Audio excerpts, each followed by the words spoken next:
living through trauma as a child can sometimes leave a person with what I call a developmental delay.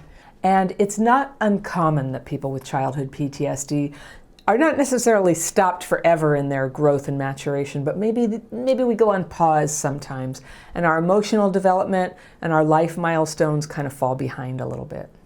Could be emotionally, it could be financially, it could be professionally. Sometimes it's all of it, right? I think when we do that, we know on some level that we're doing it, and because what that means is that we're going to have to face eventually and take responsibility for our lives. There's these feelings that come up of like fear, sadness, maybe some regret, dread, because changing your life, it's hard. It's hard work. It takes hours. It takes away time where you used to be able to kind of deal with your CPTSD symptoms. So it's an important decision, but I get the gravity of it.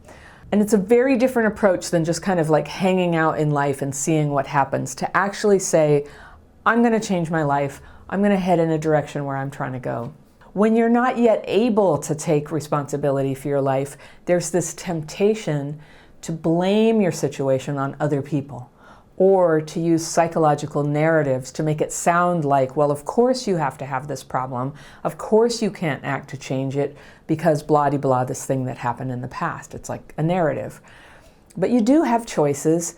You're not totally helpless. There's a time in everyone's life when we do count on other people, some more than others. But when you are actually capable of changing your life, and when dependency on other people is just sucking the life out of you, everything depends on facing your life, facing what's needed, taking responsibility, even when it's hard, and even when sacrifices are going to be required, so that you can move forward towards the life that you want.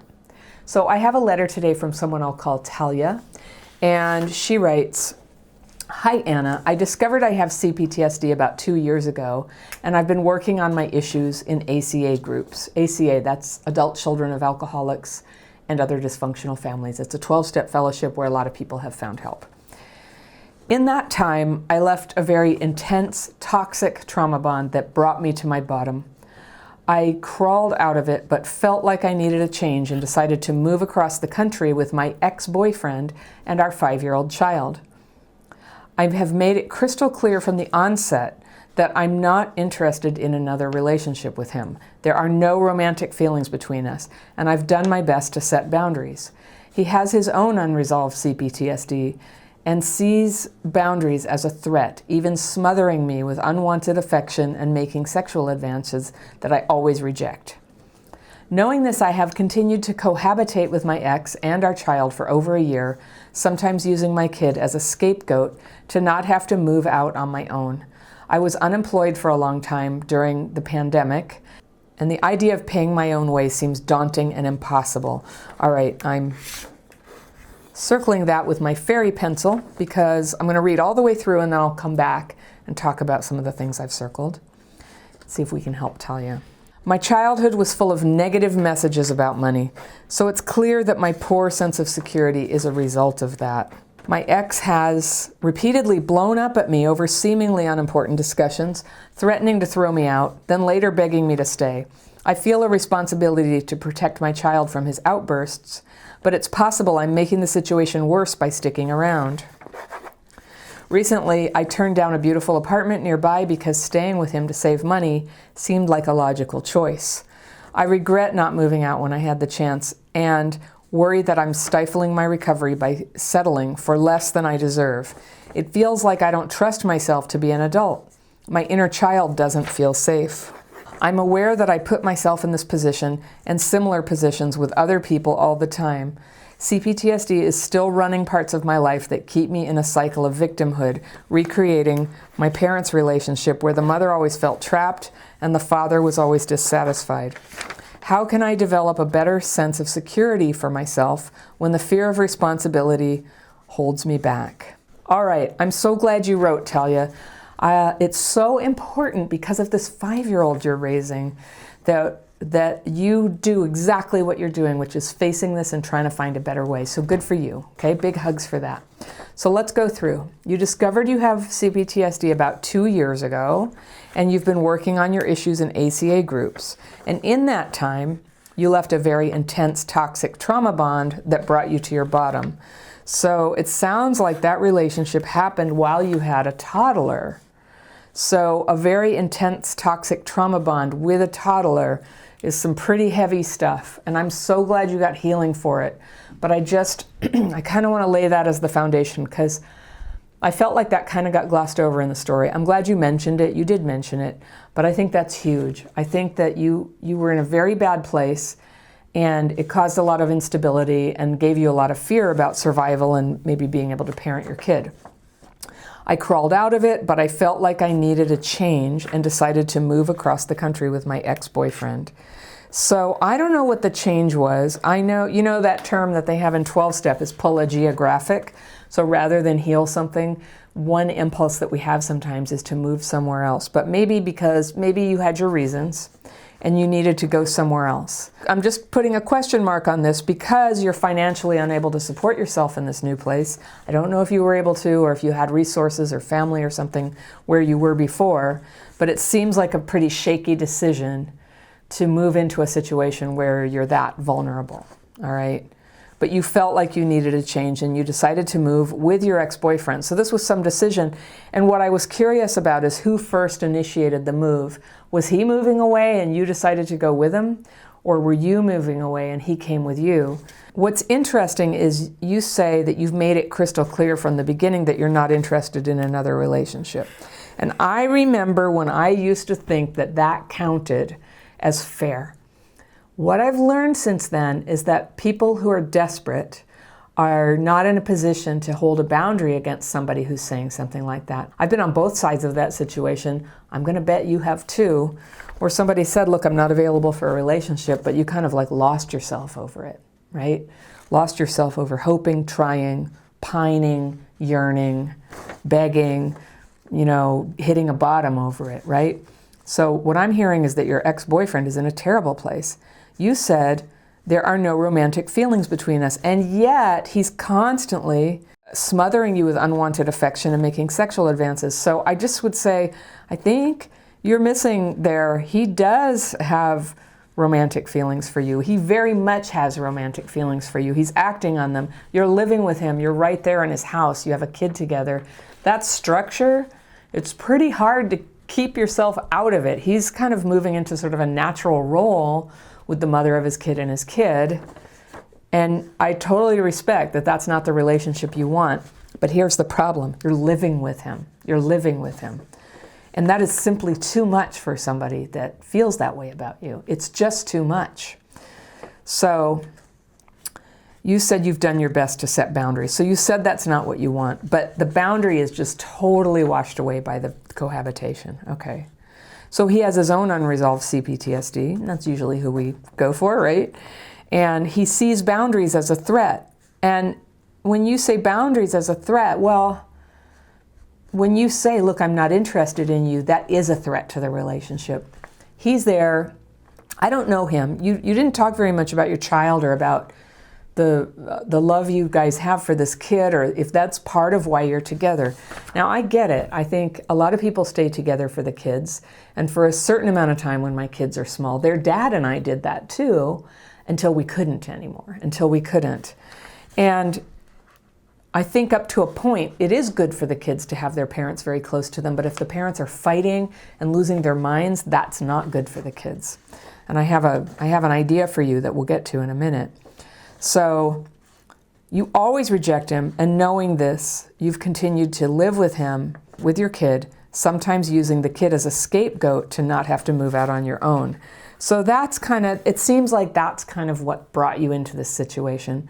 You have a fear, and you're saying this, I'm not like psychoanalyzing you, you've just kind of said, you have a fear of being responsible for your life and going out on your own. And it's no joke, a single mom with a kid, it's tricky, working, having childcare, but 5 years old, that's pretty good. That now you're getting to school age, And it's possible. I was a single mom for 9 years with 2 kids and co-parenting with their dad. So I had them 3 or 4 days a week, and he had them 3 or 4 days a week. And when you have both parents like geographically present, it's so helpful because you can cooperate on getting to school and birthday parties and getting homework done. And if you need to take a class or take a trip, the child can go to dad's house. So there's this really good opportunity ahead of you to take care of this. The other thing is, if you can get flexible hours, and that's a lot more of a possibility these days than it ever was, for work, you can work while your child is with their dad. So this is not an impossible situation. It sounds like it's about you being able to make money and work.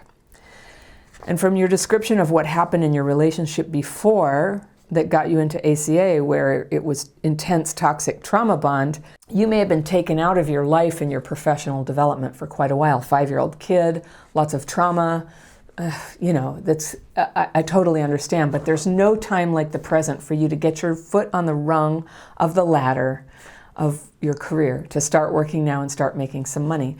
It's hard, but all over the world, moms and dads are figuring this out. They figure out how to raise their kids. And I remember when I first split with my kid's dad, I was terrified. I didn't have anywhere near enough money. I had about, my income was maybe about 60% of what the house payment was.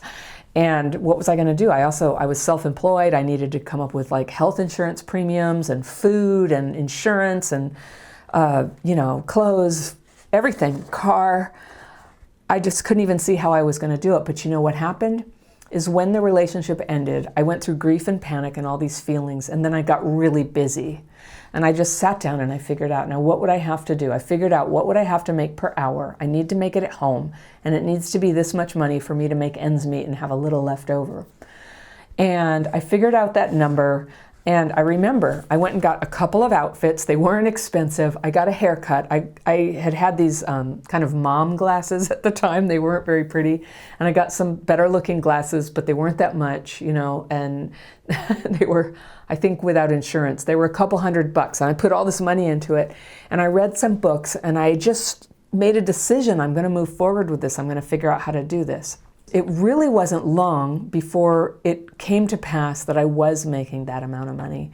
There were so many ways that my trauma, my living a life that wasn't worthy of me, being stuck in this terrible relationship that I was in and trying to hide my life from everybody. It turns out that when I pulled out all the stops, there were so many things I could do to go forward. And I just have that feeling about you. You're the same. And I've met women all over the world who have had to support kids out of seeming thin air. And we find a way. We find a way. And you will too. And sometimes it means you might have to live in a tiny apartment for a while. Sometimes it means you're not going to have some of the things you're used to having in terms of the food you buy and the kind of shampoo you use and all that.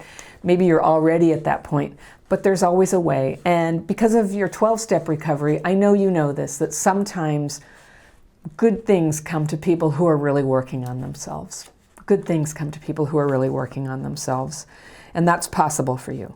You were unemployed for a long time during the pandemic, and the idea of paying your own way seems daunting and impossible. Daunting, yes. Impossible, no. You're going to do this. The right thing to do is to get out from cohabitation with this guy who's completely losing his mind over you and is miserable and is creating this. Well, he's not creating it by himself. You guys are doing it together. He didn't have to live with you after what you said. You didn't have to live with him. In a way, you guys, this is the worst light I'm going to put on it. You guys are kind of using each other for what you want. You need the security. He wants the hope of a relationship. Meanwhile, your 5-year-old at least has you two around through the age of 5. And there's something to be said for that. When we have trauma, when we come from families that are messed up, when we're forming our own families and doing our best to put it together, sometimes it's a little funky, all right? But we keep making progress. I encourage you to just keep being positive, keep putting one foot in front of the other. You can do this. For the sake of your kid, you can do this. You will find the energy within yourself. You will find the people who will help you. Then you say, my childhood was full of negative messages about money, so it's clear that my poor sense of security is a result of that. Well, I believe you that that affected you, but that's not, I think you have the poor sense of security right now because mentally you can't get your head around going out and working, raising a kid half-time and working. I think that's where your insecurity is coming from. And you know what? That's good news because the messages you heard about money when you were a kid, that's water under the bridge. There's no changing that. There's no unhearing it. What you can change is your state of insecurity right now. And what your security is having a decent apartment, as tiny as it might be, and having enough money to live on. That is security. That's what it is. And then you said, my ex has repeatedly blown up at me over seemingly unimportant discussions, threatening to throw me out, then later begging me to stay. So that sounds to me, I'm going to give him the benefit of the doubt, that sounds to me like a person who, as you said, has his own CPTSD and is going through trauma bonding with you. This is, for him, this is trauma bonding, where you move in with him and he gets hope, and then you dash all his hope.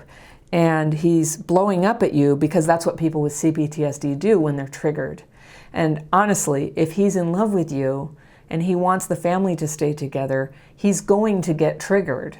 So as much as he's not going to want this, the merciful thing to do is to stop having yourself and your beautiful being right in front of him all the time under his nose, blocking him from developing a life that's healed from the relationship with you that he can't have back. That is the right and kind thing to do for him. And I have a feeling he'll calm down a lot. And the thing is, it's so important. You want him to be at his best. You don't want him all triggered and freaking out because he's the dad of your kid. And your kid needs a grounded, steady dad who's going to role model, like, I've got this, everything's okay.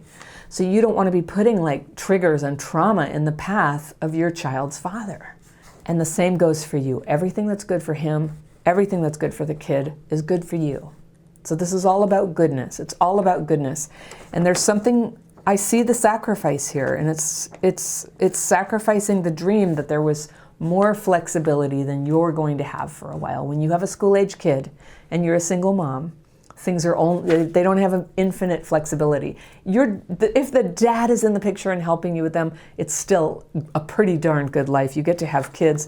And you know, when I was a single mom, those 3 nights that I had on my own were more than the married moms had of small kids. I wasn't totally happy. In fact, I was quite sad, especially about my littlest kid, about being separated. That's not what I wanted, but that's what I was facing, and I faced it. And the time that I was with my kids, I was able to give them my full attention. So I kind of worked out my life. So with kids, full attention. Without kids, focus on work, social life, all that. Go exercise and all that good stuff. I feel a responsibility to protect my child from his outbursts. Yeah, if he's throwing you out of the house, that's very scary for a kid to hear. I grew up with that kind of thing. You don't want to do that. But it's possible I'm making the situation worse by sticking around. It's definite. It's not just possible, it's making it worse. Recently, I turned down a beautiful apartment nearby because staying with him to save money seemed like the logical choice. I regret not moving out when I had the chance. There's other chances. There are many apartments in the sea. You can do this. I worry that I'm stifling my recovery by settling for less than I deserve. All right, I agree. Your recovery is getting stifled because your life is in a total cling mode of trying to hold things together and not change and not deal with the obvious, which is to become independent and to be able to have your own place and earn your own money and be able to take care of your kid in a good way and keep the best relationship with your child's dad as you can. And it's not that you're settling for less than you deserve. That's a little bit, this will sound bad, but it just sounds a little bit entitled. And nobody's entitled to have like things a certain way. Like we have to step up and you're the mom, you know, you're the adult, you're the mom, and the mom is the one who makes the life that the kid deserves. And if anybody is settling for less than they deserve, I would say it's your ex, because he's holding on to a relationship, hoping it'll turn into a romance. You know you're going to leave, but he's settling for that. And of course, he deserves to have a proper partner too, who totally loves him and who can be a step parent to your child. And this can all work out very well in due time, but it can't go anywhere good so long as you're in this kind of toxic loop of using each other. So you say, it feels like I don't trust myself to be an adult. Yeah, that's what it looks like, that you don't trust yourself to be an adult, but you are, and you can. and your inner child doesn't feel safe. And I would just say, I understand this concept of the inner child, but right now I don't think it's serving you. It's not about whether you feel safe. Right now you have a real life child, and your real life child isn't safe. And your real life child needs to feel that home life is stable. Even if it's a 2-household home, it needs to feel reliable and stable, and your kid needs to look at their parents' faces and go, okay, the parents have got this, everything's okay. So I'm just going to say, way preference the real child ahead of the concept you have of an inner child. It's not about you feeling safe, it's about you taking action. You are safe to take action. There's no danger here from you working and caring for your life and for your responsibility for your kid. You're going to feel good. It feels very good. There's a really good feeling when you pick up your kid, you come home, you have your little humble dinner together. I was so poor a lot of the time I was raising my kids, so it was often nothing fancy. Sometimes it was nice. And you sit down and you have dinner, and you get the kids to bed, and you wash the dishes, and you get to watch a little TV or talk to somebody on the phone, and it's a good feeling. And it's a lot of work. It's a lot of work, but it's a good feeling, and it's very satisfying. So don't be afraid. Don't be afraid. The world favors people who stand up and take care of their kids. They do. So CPTSD is still running parts of my life that keep me in a cycle of victimhood. Yep, but you're not a victim anymore. No more. Recreating your parents' relationship? No more. You don't have to. Where your mother felt trapped and your father was always dissatisfied. It sounds like you're both of those things right now, but you don't have to be trapped and you don't have to be dissatisfied. You can move to a higher level and have everything you want, including a sense of security.